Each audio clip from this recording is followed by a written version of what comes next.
বাসর রাতে আমার পেটে কাটা দাগ দেখে আমার স্বামী বলল, এটা কিসের দাগ? আমি তাকে বললাম, আমাকে এক গ্লাস পানি দিন, আমি পানি খেতে চাই। সে খুবই শান্ত সাবলীল ভাবে আমাকে এক গ্লাস পানি এনে দিল। আমি চুপচাপ পানিটি খেয়ে নিলাম। পানিটা খাওয়া শেষ করতেই সে আবারও আমাকে বলল, এইটা কিসের দাগ বলো? আমি তাকে বিয়ের আগেই বলেছিলাম আমি আপনার সঙ্গে পার্সোনাল কথা বলতে চাই, কিন্তু আমার মা বাবা ভাই বোনের জন্য আমি আপনার কাছে এই কথাগুলো শেয়ার করতে পারিনি। তারা আমাকে বারণ করেছিল। আপনার সঙ্গে কথা বলার জন্য আমি অনেক চেষ্টা করেছি, কিন্তু তারা আমাকে কোনো সুযোগই দেয়নি। আমার কথা শুনে সে একটু বিরক্তই হয়ে গেল। সে আমাকে বলল, এত না পেঁচিয়ে সোজা সাপটা বলো, এটা কিসের দাগ? তখন আমি তাকে বললাম, আমি যখন ক্লাস 9-এ পড়ি তখন আমি একটা ছেলেকে ভীষণ পছন্দ করি। তাকে আমি অনেক ভালোবাসতাম। 3 থেকে 4 মাসের মতো তার সঙ্গে আমার রিলেশন ছিল। যেহেতু আমার বয়স অনেক কম ছিল তাই আমি তেমন কিছু বুঝতাম না। সে একদিন আমাকে ফোন করে বলল তার নাকি জন্মদিন, সে নাকি আমাকে ছাড়া কেক কাটবে না। ছোট মানুষ ছিলাম তো, আবেগও বেশি। খুশিতে একদম পাগল হয়ে গিয়েছিলাম। মাকে গিয়ে বললাম, মা, আজকে আমার একটা বান্ধবীর বার্থডে আছে, আমি আজকে ওখানেই খাবো আর ওখানেই থাকবো। যেহেতু আমার মা বাবা গ্রামে থাকতো, তারা খুবই সহজ সরল ছিল, আমাকে কখনো অবিশ্বাস করেনি। আমাকে বিশ্বাস করে আমার কথার ভিত্তিতে তারা আমাকে ওখানে যেতে দিল। এই সুযোগে আমি আমার ভালোবাসার মানুষের সঙ্গে সারাদিন ঘুরে বেড়াই, অনেক আনন্দ করি।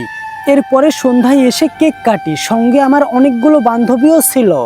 আমার ভালোবাসার মানুষের সঙ্গে আমার কথা হয়েছিল রাতে তার এখানে কেক কেটে খাওয়া দাওয়া করে আমার বান্ধবীর সঙ্গে তার বাসায় গিয়ে ওখানে থাকবো।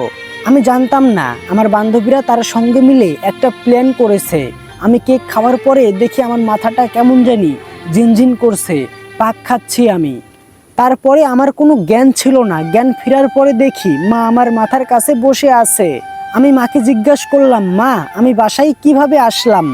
তখন আমার মা বলল, ভোর রাতে নাকি আমার 2টা বান্ধবী আমাকে এখানে দিয়ে গেছে। আমার মা এতটাই সহজ সরল ছিল যে তার কোনো সেন্স নেই, আমার কোনো সেন্স নেই। আর জন্মদিনের দাওয়াত খেতে গিয়ে কেনই বা আমি এরকম করছি? তারপর থেকে কতবার যে চেষ্টা করেছি আমার সেই ভালোবাসার মানুষটিকে ফোন করার, কিন্তু সে ফোন ধরেনি। কতবার চেষ্টা করেছি দেখা করার, কিন্তু সে দেখা করেনি। তার সঙ্গে কথা বলার জন্যে যে কত আকুল হয়ে থেকেছি সেটা শুধু আমিই জানি। কিন্তু সে একটা বারের জন্যও আমার ফোনটা রিসিভ করে আমার সঙ্গে কথা বলেনি। আমি স্কুলে গিয়েও লক্ষ্য করলাম আমার সেই বান্ধবীগুলোও আমার সঙ্গে আর আগের মতো মিশে না, কথা বলে না। আমি না কিছুতেই বুঝে উঠতে পারছিলাম না যে কি হচ্ছে আমার সঙ্গে এইসব। একদিন আমি আমার ভালোবাসার মানুষটিকে অনেক ফোন করেছিলাম, তারপরে সে আমার ফোনটা ধরেছিল।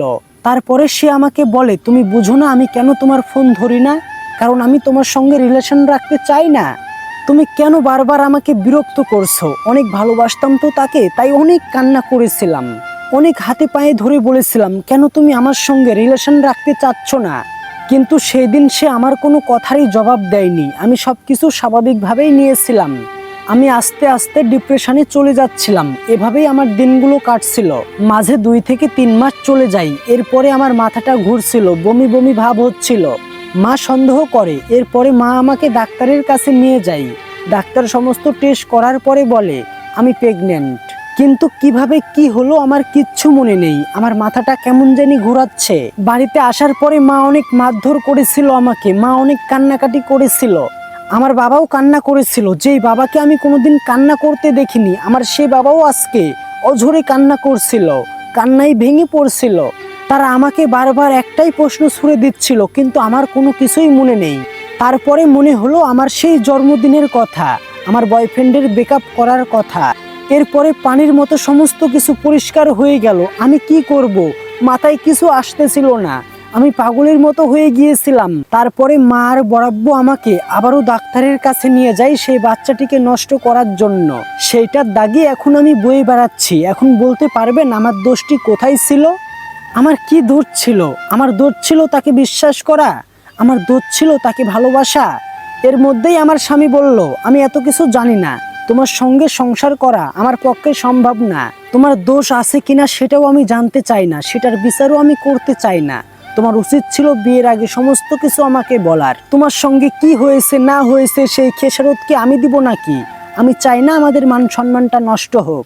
একদিনের জন্য হলেও তো তুমি আমার বাড়ির বউ হয়েছিলে, তাই কালকে সকালে আমি তোমাকে গাড়ি ঠিক করে দিব, তুমি তোমার বাপের বাড়ি চলে যাবে, ডিভোর্স পেপার তোমার বাড়িতে পাঠিয়ে দিব। তোমাকে একজন ঠকিয়েছে বলে তুমি যে আরেকজনকে ঠকাবে, এটা কি করে হতে পারে বলো? এইটা মোটেও ঠিক হবে না। আর আমিও তো চেয়েছিলাম আমার বউটা লয়াল থাক, আমিও চেয়েছিলাম খুব সুন্দর একটা সংসার, কিন্তু তোমরা সবাই মিলে যে আমাকে ধোঁকা দেবে এটা আমি বুঝতেও পারলাম না। আর একটা কথা মনে রেখো, ডিভোর্স নিয়ে যদি কোনো ঝামেলা করো তাহলে আমি কিন্তু মান সম্মানের কথা ভাববো না। আমি সেদিন রাতেও আমার স্বামীর পায়ে ধরেছিলাম, আমি তার কাছে ক্ষমা চেয়েছিলাম, আমি কান্না করেছিলাম, আমি তাকে বলেছিলাম তুমি আমাকে তোমার দাসী বানিয়ে রাখো, কিন্তু আমার স্বামী আমার কোনো কথাই রাখে না। আজকে আমি সমাজের একজন ডিভোর্সি মহিলা।